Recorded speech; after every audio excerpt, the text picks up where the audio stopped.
Good afternoon. My name is Rick Frank. I am a graduate of the University of Michigan, undergraduate 72 and law school 76, and I have the honor and pleasure of introducing your third and final panel today. Thank you, Dean, for giving me the privilege of doing this. It's got a rather eclectic title, Mass Communication, Fundraising and Campaigning and Community Service, which covers a lot of ground. But with elections probably a little less than a month away, there's lots of good grist for the mill today for what we have to talk about. When I think about the University of Michigan in my 7 years here, two very quick things, and I'll move into the introductions. I came away with many things, but two in particular: a wife who I met here, and with her 3 wonderful children, 2 of whom went here. And second, here's the scene. It's 1971, 72. And for those of you, and I'm looking around, some of you were around when I was around, there was the old Econ building, if you can remember the Econ building. And I was in an honors class, and the 2 professors were Gardner Ackley, Democrat, and Paul McCracken, Republican. And they were both former advisors to presidents. They were on the President's Council of Economic Advisors, and they were teaching an honors seminar. And it's a sunny day, and there weren't too many of those in March, and in waddles a dog, a brown dog, that runs up next to Paul McCracken, lifts his leg, you know the rest of what he does, and poor Professor McCracken, he's just outraged. And he says, "Whose dog is this?" My head is on the desk, hiding like crazy, and the dog trots over to me and sits down right next to me. So that's a pretty warm memory of my many years here in Ann Arbor. I think we're all really blessed to have had the opportunity to go here in the past or to go here now. I consider myself very fortunate that I went here, and much of my family and my career I trace back to here. It's my pleasure to introduce the final panel. It's in this celebration of the 100 years. And they all have rather interesting backgrounds as political science majors at the university. And they moved on to varied careers in business, communication, and politics. Let me say a quick word about each one, and then you'll have the opportunity to hear from them. Continuing a theme from the previous panel, Martha Boudreau is on the board of directors of the American Conservancy, and formerly she was a legislative director for David Bonnier, representative from the state of Michigan, and the director of research for the Columbia Institute for Political Research. Her current position is president of the Mid-America and Latin American regions for the PR communications firm Fleischman Hilliard International, who I know well from my work in Washington. Carl Herstein is a partner with Honigman Miller Schwartz & Cohn, very well-known firm in Detroit, with a rather eclectic practice: real estate, usury law, and horse racing law.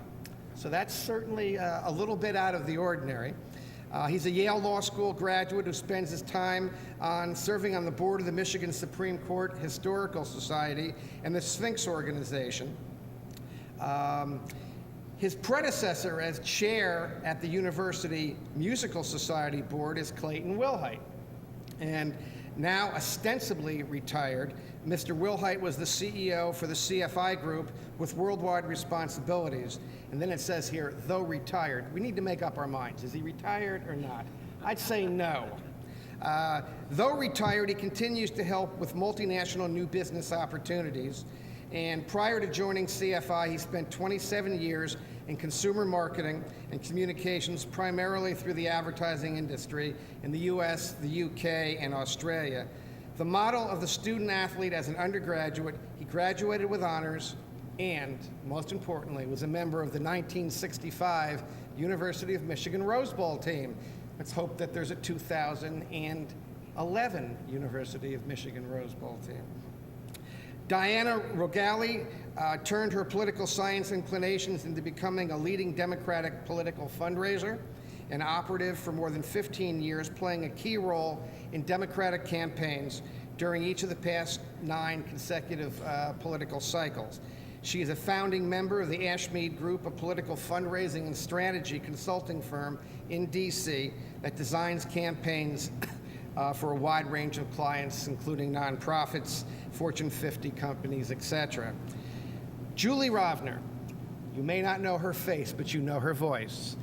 This is one of the wonderful, wonderful journalists for NPR, something that I listen to every morning and every evening. She has appeared on numerous television programs, the NewsHour, CNN, MSNBC, now with Bill Moyers and others. Her articles have appeared in the Washington Post, USA Today, the Saturday Evening Post. She was awarded in 2005 the Everett McKinley Dirksen Award for Distinguished Reporting, and that was reporting on the 2003 Medicare Act, and maybe we'll see something coming out on this year's health care bill. Thanks for joining us. Our moderator, once the individuals finish making their presentations, is going to be Arlene Saxonhouse, who is the Carlin Robbins Professor of Political Science and Women's Studies here at the university and serves as a member of the Centennial Committee. So with that, I think we'll start with you, Martha. I think that's correct. And let's enjoy the panel. Thank you very much. Good afternoon, and thank you all for being here. It is one of those glorious Michigan early mid-fall afternoons, so we know it is a real compromise to not be out there enjoying it right now, so thank you.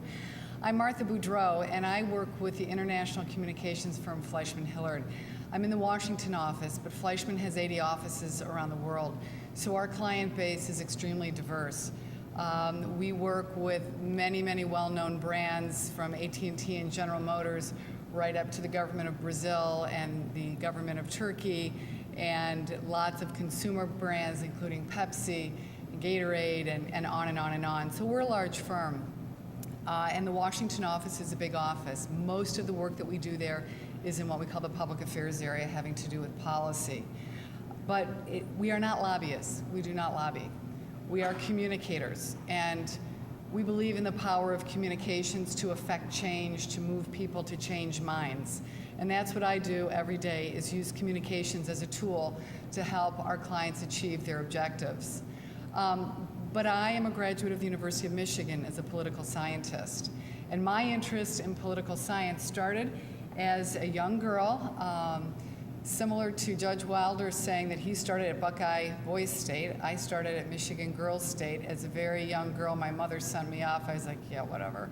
So I went and loved it, and there was the spark that sent me on my way.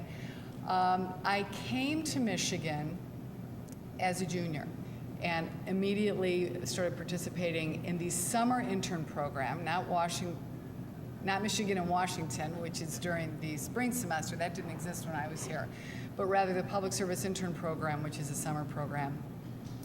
And one of the things I loved about being here was the richness of the curriculum, the access to the faculty, the blend of theory and application through the intern programs, and one other big thing. If you have a shred of intellectual curiosity, being involved in the political science department at the University of Michigan is like being a kid in a candy store, because you can come here and say, I'm really interested in domestic politics. And then you take a few classes in the different areas and you go, wow, this is outstanding. I never really thought about that before. And then you can dig deeper down into that area. Because ultimately, when we all bounce out and we all end up in the world of real jobs and trying to make our way and make a difference in the world, what matters is that we have the intellectual capacity to be able to understand other people's points of view, to be able to understand, as Colin said earlier today, that we need to embrace complexity. Everything cannot be boiled down to 140 characters. Yes, that is a very meaningful communications tool with Twitter, but the fact is the issues of our time are complex and they're multi-layered. And to be able to go from this academic institution into the world and to be able to have a framework for considering complex issues is a gift. It is something that is absolutely crucial for being able to handle any of the professions that you've heard from today and that you're going to hear from in a couple minutes. It matters that we understand complexity, that we can strip away facts and look at trends, and that's what this program offered me as an undergrad. It's also essential, and I say this to all the students out there, that as you make your way through the academic program, that you do have this component that gives you practical experience. It's a very competitive job market, but you know what, it has been. I remember when I graduated, Time Magazine, like the cover had a graduate on the cover saying, like, will he ever get a job? You know, I mean, that was, you know, nearly 30 years ago or more, let's see. But anyway, so the practical experience matters. The other thing, and Natalie, who I just met, who hopefully will be doing an internship at Fleischman Hillard, you know, Natalie was saying that when she was in Washington, there's such a great Michigan network down there. And through the intern programs and through the relationships that are offered with the faculty here, it allows graduates to build a network so that when they enter, whether it's after undergrad or after graduate school, and you go out into the job market in Michigan, in Washington, in capitals around the world, wherever you end up, there is a built-in network that you can use not only for job hunting, but for relationship building and for connecting in the professional world. Whether it's somebody you meet who's a former journalist or a political consultant or the CEO of a company or a consultant that you sit around the table with, Michigan graduates are out there. And that connectivity and that ability to create those relationships is very important.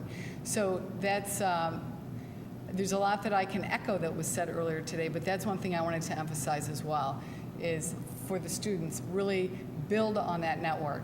So whether you're looking at using political science through consulting or through a further academic career, or whether you want to use it as a way to create a framework for thinking about the issues of the day, I would say that Michigan had a very significant impact on my thinking and on my career path and ultimately on my life. And it is a real pleasure to be back here, and I appreciate very much the invitation. Thank you.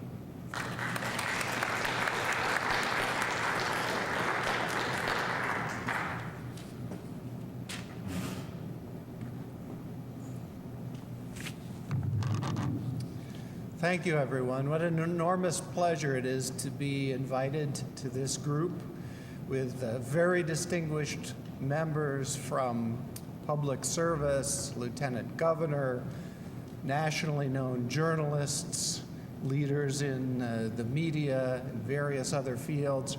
I believe that I have the privilege of being here because Bill Zimmerman wanted me to come as the exemplar of the thoroughly conventional.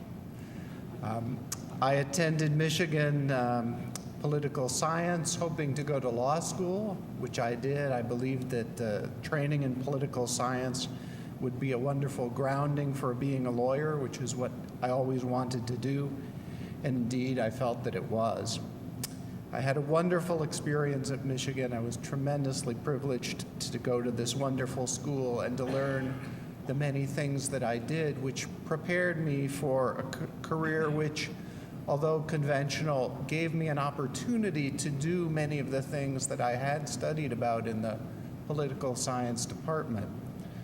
As a lawyer, I've been extraordinarily blessed that I've been able to do a lot of very interesting projects that put my political science skills to use.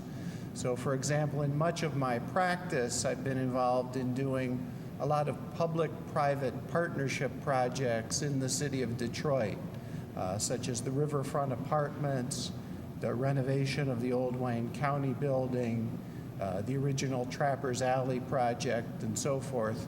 Things which not only were intellectually stimulating, but enormously rewarding.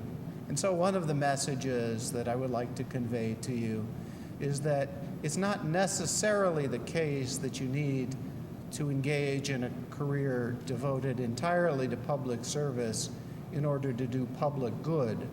I think one of the things that we need to learn and to encourage others to do is to find ways to do things that are good as part of other vocations that we may have.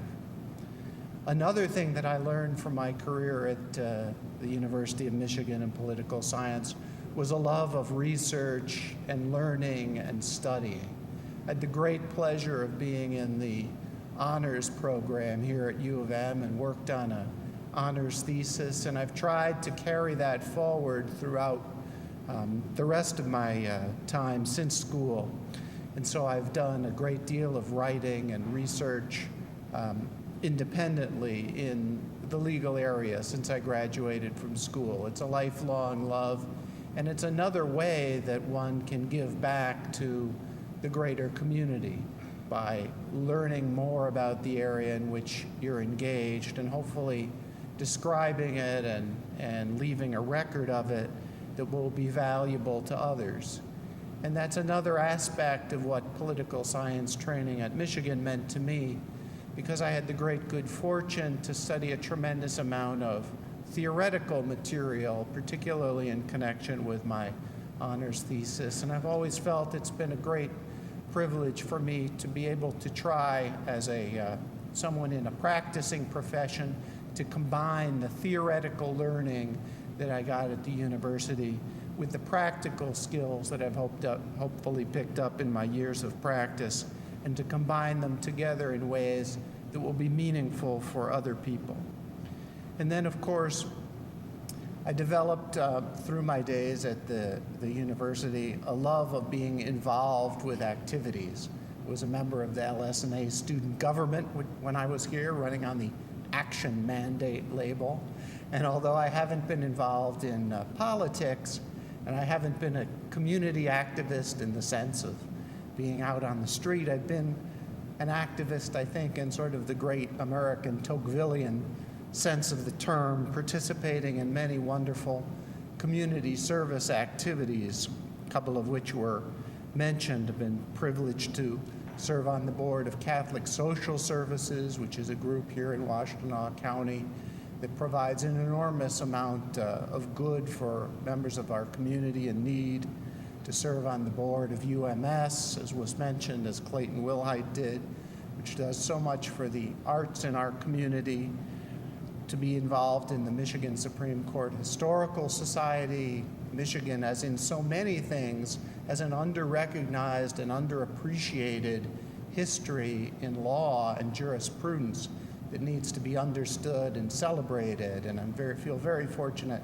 to be part of our efforts to accomplish that, to be involved in the Sphinx organization with Judge Wilder, who you heard from earlier, to be involved in pro bono work as a lawyer for Habitat for Humanity in the city of Detroit, which is also gratifying.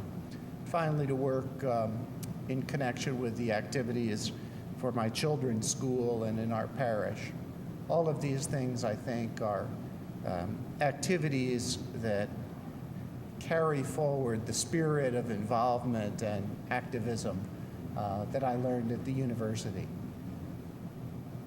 It's been an extraordinary pleasure to be part of this panel today, and I thank you so much for inviting me here.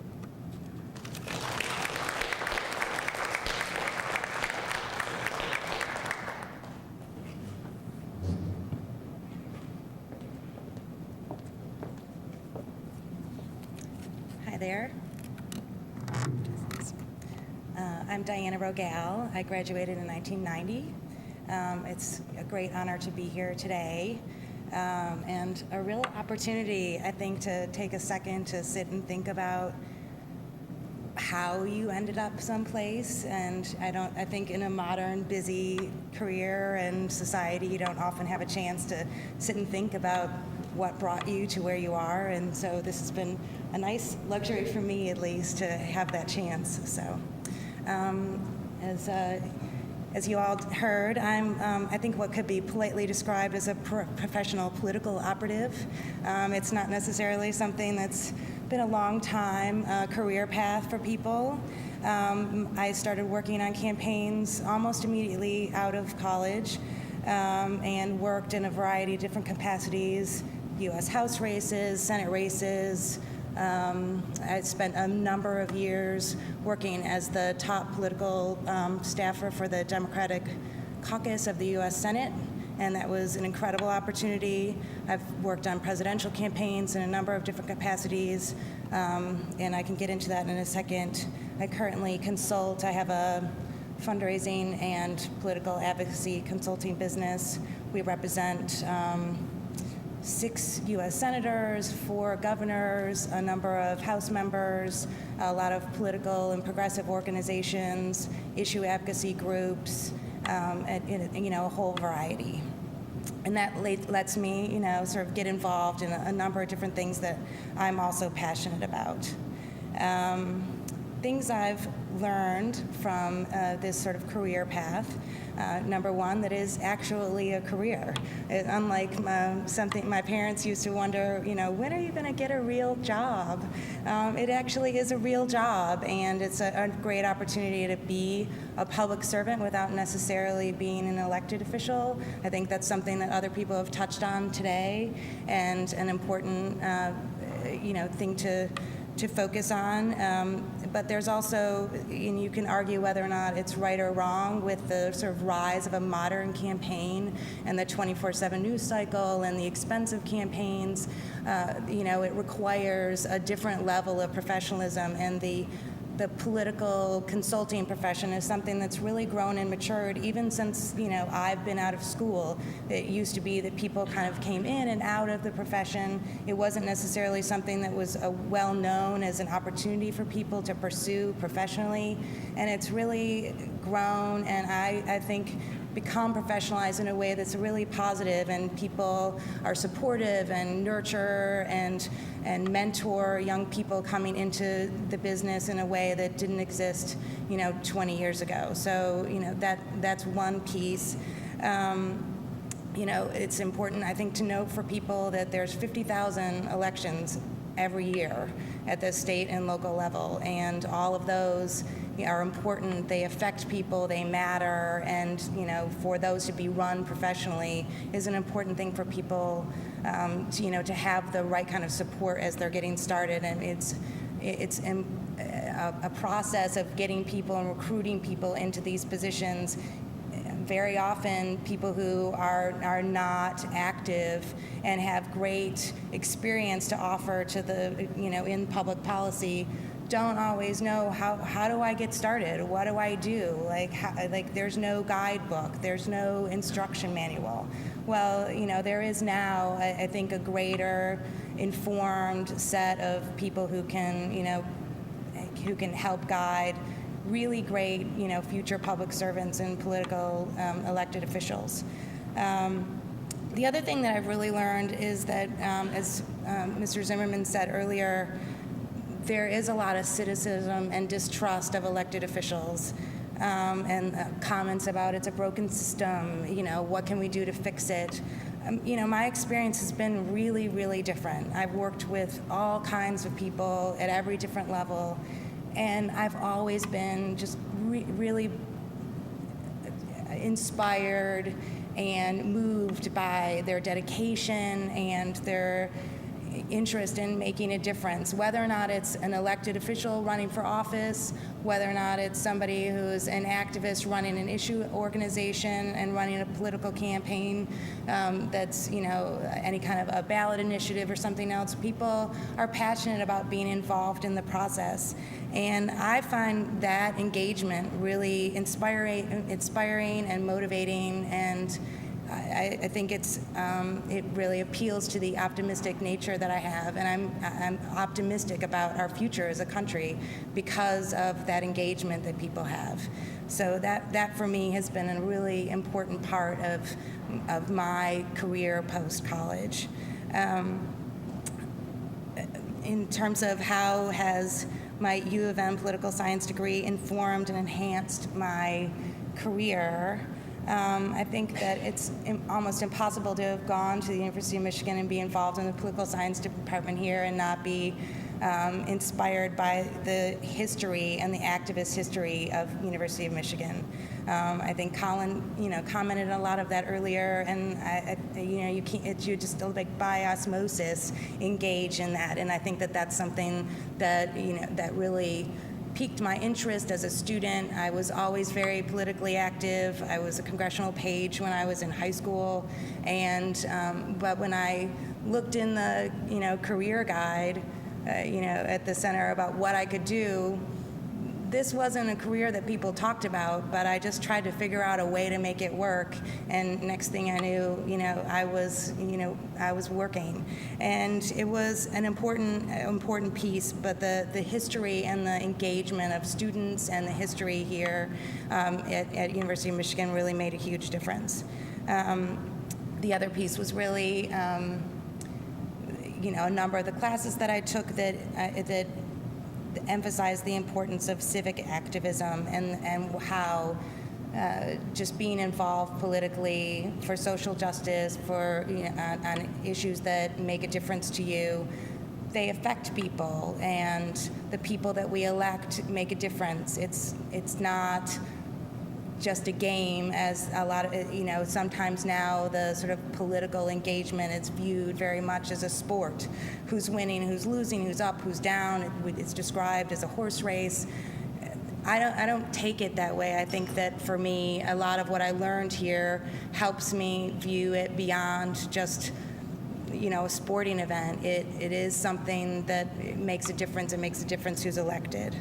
And then the third thing and final thing for me, and how this all relates to my career here, my history here and my current career, is passion. And a passion for learning, a passion for football, all of those things, relate to sort of being passionate about your career and about the things that you decide to spend your time on post-college. Sweat the details, care about it. And those are things that I think can help everyone succeed in whatever it is that, conventional, unconventional, there's always a path out there, but, I think it's a old saying, but a true one, which is, find something that you love and do it. And I think that that's an opportunity out there and a challenge for everyone, as a student today and as a, future graduate, and also, everybody as we sort of decide how to spend the rest of our lives. So thanks so much for including me in this panel. I'm very honored to be involved, and I think that's it. Thanks.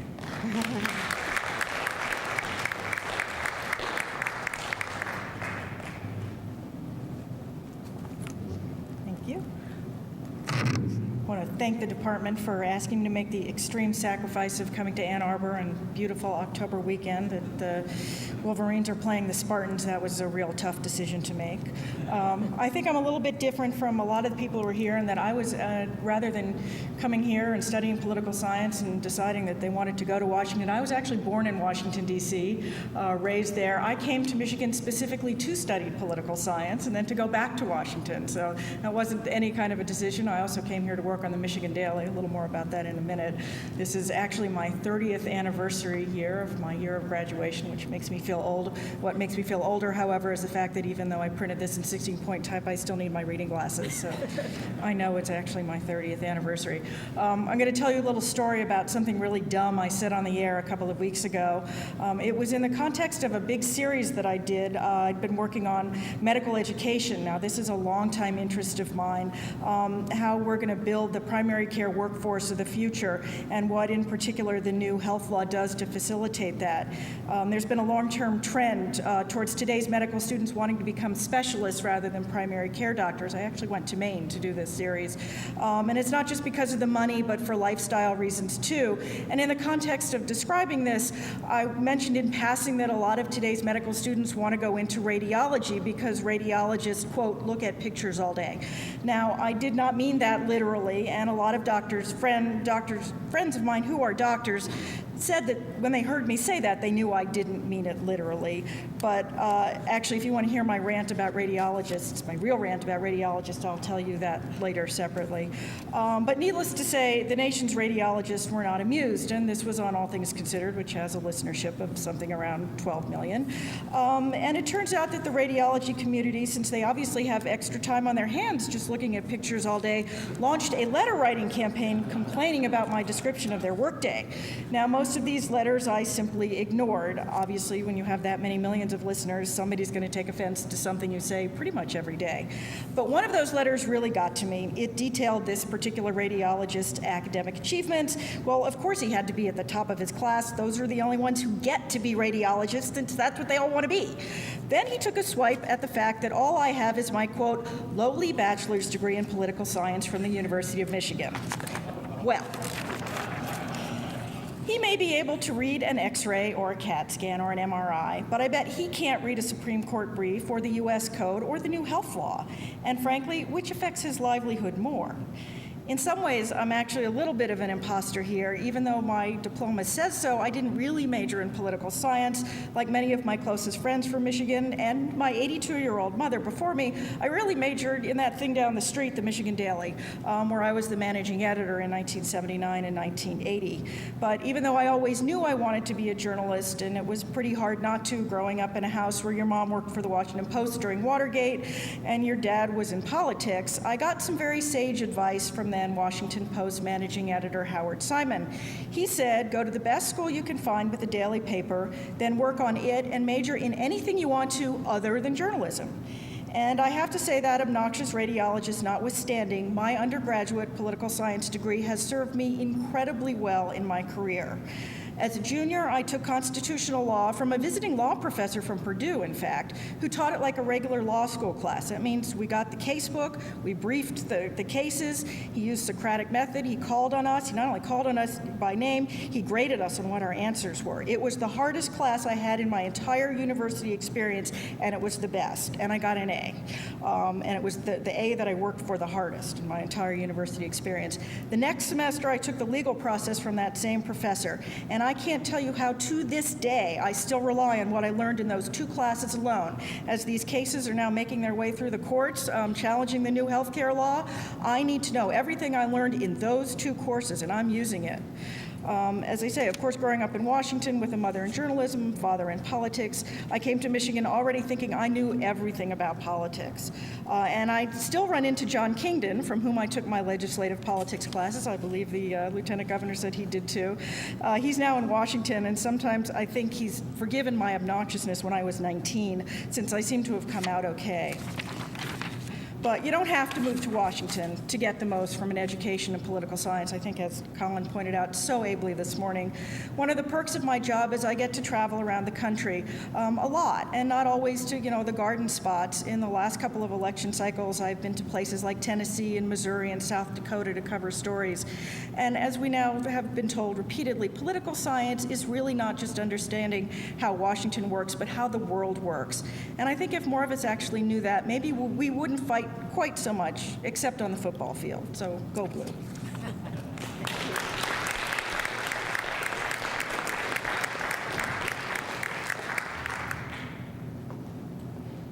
just put this right here? Sure. Great, thank you very much. Well, good afternoon. Mr. Frank mentioned that this was the 100th anniversary. Well, I represent the first 50 years, just so you're clear on where I fit. I talked to Bill Zimmerman right after I got the word about this event, and I asked him if it made sense and was there a place on a panel for somebody who used political science as an avocation by intention as opposed to a vocation. Scholars, government officials, reporters are here today representing those who have really immersed themselves in political science. I didn't. I chose to straddle. I didn't want to be in it full time, but there were certain events in the world that when they came along, I wanted to be a part of them. And Bill assured me, remembering that Bill also sort of viewed me as an early incarnation of No Child Left Behind back in 1967. He said, not to worry, Clayt, you can, I'm sure, contribute something worthwhile. The messages that have been delivered many times over today, I won't try to repeat. In fact, I've edited down considerably what I was going to say. But I do want to talk about what I consider to be sort of 3 lessons learned as a 19-year-old in the political science department at the University of Michigan. And they served me well, and the remarks that I'm offering today, I really direct at undergraduates who are like me. The rest of you have plenty of other advocates, and I'm sure you'll be well handled. In my case, lesson number 1 was learn how to harness the power of communication. And one thing I learned very quickly, whether I was reading Lenin or Machiavelli or in Jefferson or in today's lexicon, Obama, was the power of the written and spoken word.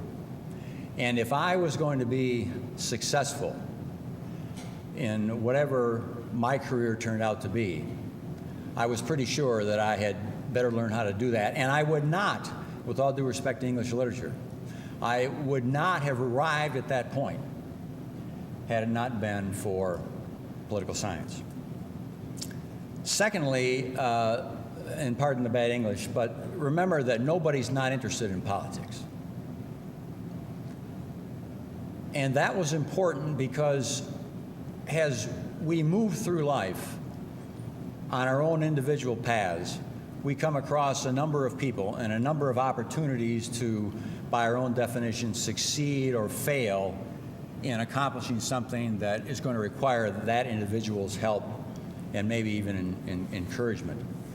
And it's pretty obvious that there are a few people who you want to know who don't want to know something about your opinion about the political scene, or they want to offer you theirs. So you can sort of guarantee yourself an audience if you make sure you take advantage of it, if you are conversant enough in politics and political science that you can have that kind of a conversation when required. And thirdly, when you think about, as inevitably we all do, what it's going to take to enhance your resume and what it's going to take to make that network connection, without which you are not going to get where you want to go. I submit, as my colleagues here have and those earlier today, very hard to find a more powerful asset than a political science degree from the University of Michigan. And to the degree that I've had a successful career in my world, I guarantee you, I put that at the top of the list. Now, with that background, I'm just going to give you 3 short anecdotes of how it paid off for me. In 1976, President Ford made the decision to run for office. And Ann and I were, my wife Ann and I were in New York, and I was in the advertising industry at that time. And we came home one night and simultaneously said to one another, we got to go to Washington. I get sort of choked up about this stuff. And we called Paul Goebel, who was a great friend of President Ford's, former regent of the university, All-American football player from Grand Rapids. And Paul, who, whatever else he was, and I didn't know a lot about his background, he loved politics, pointedly said to me that one of the reasons I'm going to get in touch with somebody to help you out is because I see this poli-sci degree on here. And sure enough, in the next several months, Ann and I ended up in Washington. We worked the entire campaign. Sadly, the best man did not win, evidenced by the comments of his opponent the last couple of weeks. And as a result, we got a taste for that world that we never would have had Now, from that, in 1992, I was now a little more elevated in that world, and the opportunity came up to become president of George Bush the Senior's advertising agency in Washington, if I could take a leave of absence from my job, which I did. And again, I got there because a gentleman named Bob Teeter, who all of you know well, and a great political operative and a great friend of Michigan and a lot of people that we jointly know, I'm sure, was in a position to be able to make that happen. And therefore, it's clear, to me anyway, that Michigan connection and that political science connection makes all the difference. Second anecdote. In 1976, I tried to hire for us in the Washington campaign an advertising genius named Marty Puris. His name probably won't mean much to anybody if you're not in the business. But he created the BMW campaign, the Ultimate Driving Machine, which still runs today. And in trying to hire him, which he turned down, he turned around and hired me to work for him. And that launched my advertising career. And anything that I accomplished in that business came about as a result of what happened with Marty Puris. And lastly, in the summer of 1967, I needed 2 hours to graduate. I missed the cut, if you will, of May graduates. So I had to stay in Ann Arbor because Bill Zimmerman volunteered, God knows why, to give me an independent study course of 2 hours that I could complete with rigorous study over the course of the summer. One morning, I came back from a midnight job as the security guard, a security guard at the hydromatic plant in Willow Run. And I used to go to a swimming pool and sleep. And I was dating a girl in that complex. So one morning I was there, and out from behind the door comes a girl in hair curlers, who obviously didn't know anybody else was around. And that gave me the introduction to a girl named Ann Douglas, who I have since married, and we are now have celebrated our 40th anniversary. So thanks to Bill Zimmerman and the Political Science Department, another extraordinary event in my life. So all in all, I thank you, and I know all of us agree up here that this is a wonderful opportunity to come back to U of M, and we appreciate very much your giving us the time to talk about our personal history.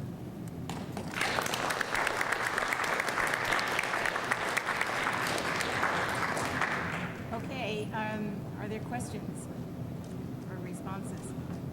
Chris. Hello. How do you think negative advertising affects voter turnout? You think? Just simple, kind of, well, not that simple, but it's a short question.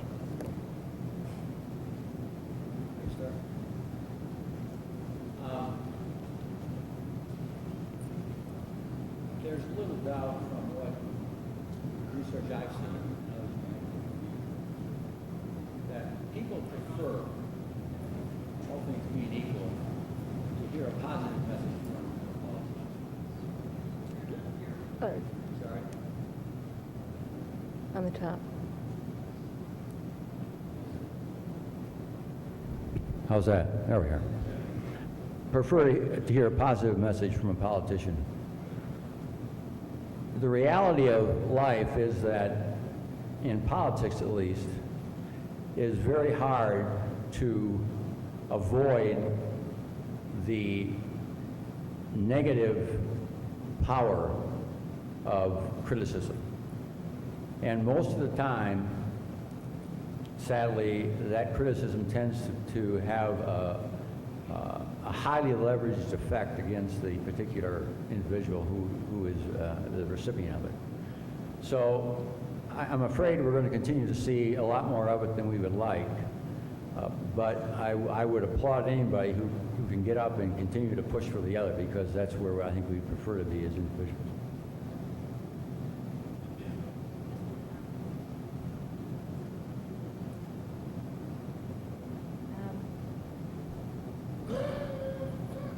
at what I would add. I think the only thing that I would add is, I think it does affect turnout from a perspective of the candidates themselves tend to not want to be the person that's pushing that negative message, and that's one thing that has been attempted through the campaign finance reforms laws, things that, you now see the, I'm so-and-so and I approve this message as a way to enforce candidates themselves to really have to stand behind any negative message that they put out there. I think that change has really pushed a lot of the negative advertising into some of these outside groups that have really been on the rise in the last number of cycles, 2004, 2006, 2008, and then in really tremendous numbers this year. I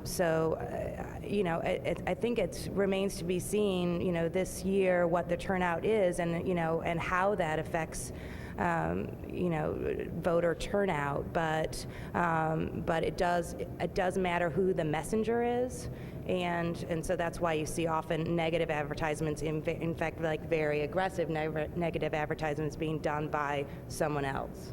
So.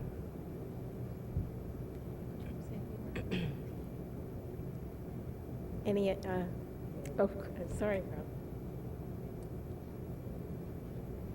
I'm going to pretend that I'm a politician now and answer a different question than the one that was asked. I think the concern that I have about negative advertising is not so much voter turnout, but candidate turnout. And speaking as someone who has been outside the political world for my entire career, my biggest fear is that many people that I talk to and that I know who are drawn to politics and might be interested in a political career later in their life are concerned because of all the negativity and the advertisement and the so-called politics of personal destruction about becoming involved. Because if you've been in the private sector, let's say, for 30 years, you have associations, clients, friends, relationships, all of which can be characterized in many different ways, at least one of which is bad. And therefore, the concentration on negativity in that regard keeps many people who we would all be very fortunate to have in our political life out of political life. And I really applaud those who are courageous enough to get into politics at any stage of their career, because frankly, the negativity that exists is painful to many of us. Do you want to say anything? Yeah, the only comment I would also make is that in 25 years of sort of watching campaigns and watching ads, I think this is maybe the most negative year that I have seen. And I think it's reached sort of a new, level of negativity, if you will. And I mean, negative ads are obviously nothing new. Willie Horton was 1988. So I mean, obviously, we can go back and watch the Goldwater ads in 1964. But this, the number of ads, number of outside ads. I think, as Diana was saying, the number of ads that don't come from the candidate. I was in Kentucky last week, and I saw ads from both the Kentucky market and the Ohio market, where there are a lot of highly contested races, and I think for every positive ad, there are about 4 negative ads. Yes.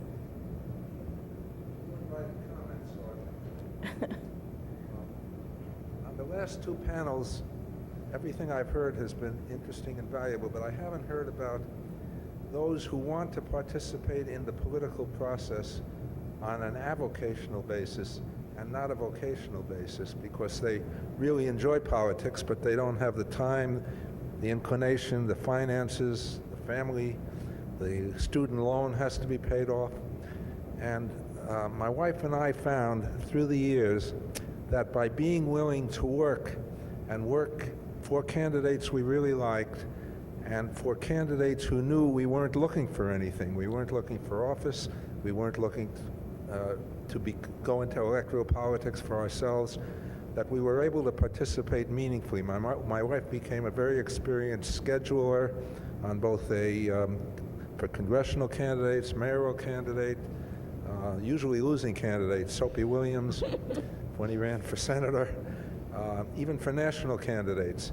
I'm not talking about scheduling, but and we helped in organizing fundraising, not doing the fundraising ourselves. It was very meaningful, very interesting, and we believe we contributed, and we gained a lot from it as well. Well, I'd just like to comment on that. And first of all, thank you for all for your work. Campaigns are all startup operations. I didn't go to work in Silicon Valley, but I feel like I probably could because I've learned a lot about how to build a desk out of a cardboard box. But they're really built on manpower and the volunteer and the passion of the people who populate those offices. And so, thanks for that. And I think it's a good lesson for everyone. Colin.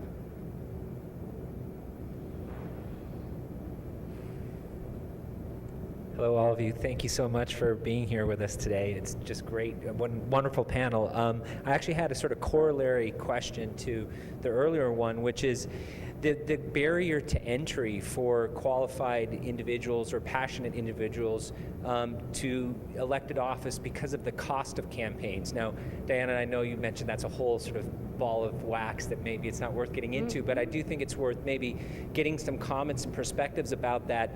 I did grow up partially in Canada, and it's a very different election cycle up there, and I'm just curious about sort of any thoughts on the benefits or positives and negatives of the cost of campaigning these days. I mean, just look at what's going on with Meg Whitman in California right now. It just brings up a lot of questions for people who maybe would be curious about getting into politics. How do they do that with this sort of campaign cycle? But anyways, any thoughts on that I think could be interesting. Sure.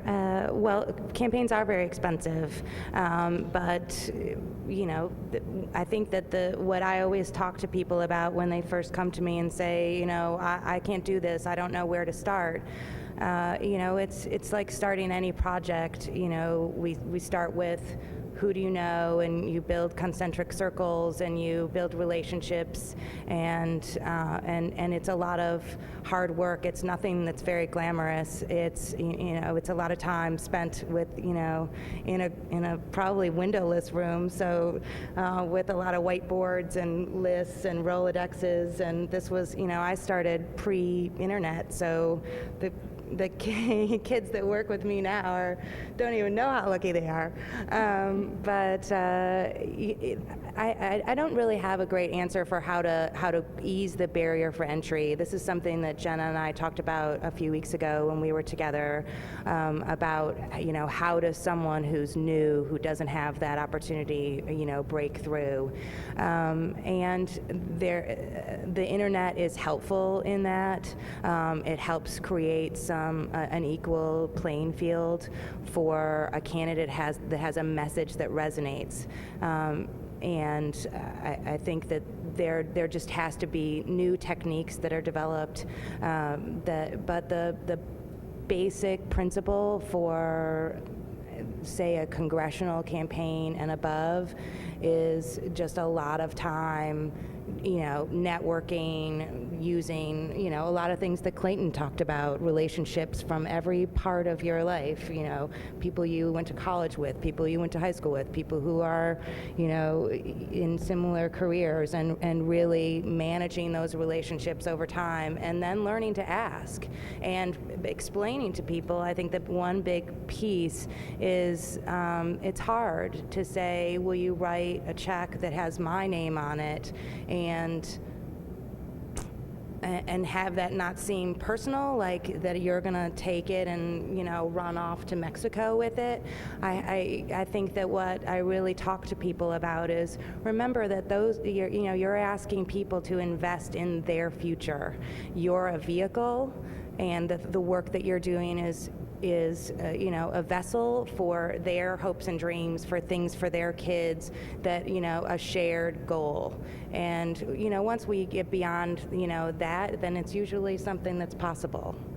You know, I think still the old-fashioned way is to, you know, start with the smaller offices and move your way up. My mom, since she retired from journalism, has gotten very active in politics. She lives in Leisure World in Maryland, which actually, until they split it up, was the largest single precinct in the state. So it's actually it is visited by every candidate in Montgomery County, Maryland, repeatedly. Actually, Joe Biden was out there not too long ago. So not just local candidates, but national candidates like to visit it because they're all seniors and they all vote. And she just helped, you know, she worked on a campaign where a young man, actually former congressional aide, Roger Mano, just defeated a sitting incumbent state senator. And he'd never run for office before. And, you know, it's a lot of work and a lot of shaking hands and a lot of holding coffees and a lot of asking people for money. And, you know, Washington's an expensive media market, so there were not TV ads. There were not, I don't even think, newspaper ads. It's old-fashioned politicking. And, you know, at least in Maryland, the way you work your way up, Chris Van Hollen, who's a congressman, had been in the state legislature, and that's sort of typically how it happens, is that you start in lower office and you move up to higher office. I mean, I guess unless your name is Christine O'Donnell. She ran a lot. That's true, but she's having money. Just one bit of optimism. A couple of months ago, a young couple who will remain nameless came to see Joe Schwartz and myself at the business school because the husband wanted to run for the Republican nomination in one of the state Senate seats in the area. No political experience, no particular source of campaign assets,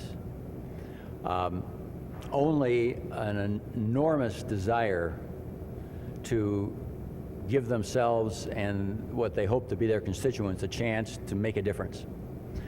And I condescendingly talked with him, and Joe was much nicer than I was, and said good luck, and fully intended never to hear from them again. And of course, you know what happened. They won the Republican primary, so this young kid now will be in the general election in the fall. And it was a wonderful message, wonderful. I noticed that it's after 5, and let me thank our panelists and for their presentations and their inspiration, and thank all the panelists and everyone for being here this afternoon. Thank you.